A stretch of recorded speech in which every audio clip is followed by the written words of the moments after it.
I think it's very difficult to predict at this point. You only have your own references compared with last year's car. You can get snippets of information from other teams, but you don't know if they're telling you the truth or they're just trying to make you worry. So you just basically you have to look at your own office desk and you have to do the best job that you possibly can with that. Ferrari, certainly the power unit looked to be very strong at the end of the year. They were clearly the third fastest team at the end of the year. They've got a great driver lineup as well. Yeah, absolutely.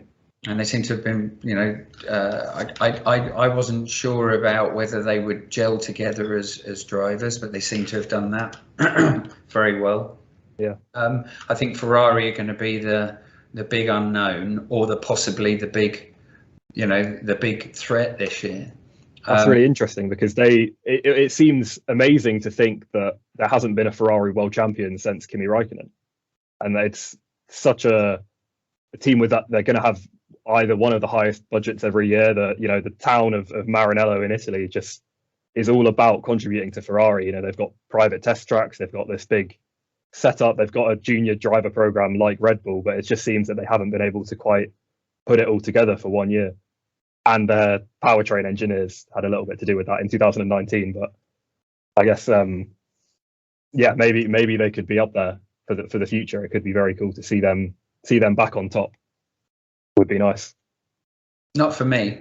No, of course, but as a nice for them to put up a good fight and then come second. Well, actually, I was being a bit flippant there. My idea of the perfect world championship is the one that we win, obviously, but I would like a bare knuckle boxing fight from the first race to the last. I would like to go fighting every weekend. I'd like to see, 6-8 drivers capable of winning a race, and it all comes down to who can string a championship together over 23 races, who can make the fewest mistakes. So 2010, who can put the most competitive car down on the most amount of weekends, and who can capitalise in those strategic calls at the last minute. That's where I get don't get me wrong, it'd be great to dominate, win 23 races a year and come second in all of them. But my ideal championship is one where you're exhausted at the end of the year, but that you've achieved something extraordinary.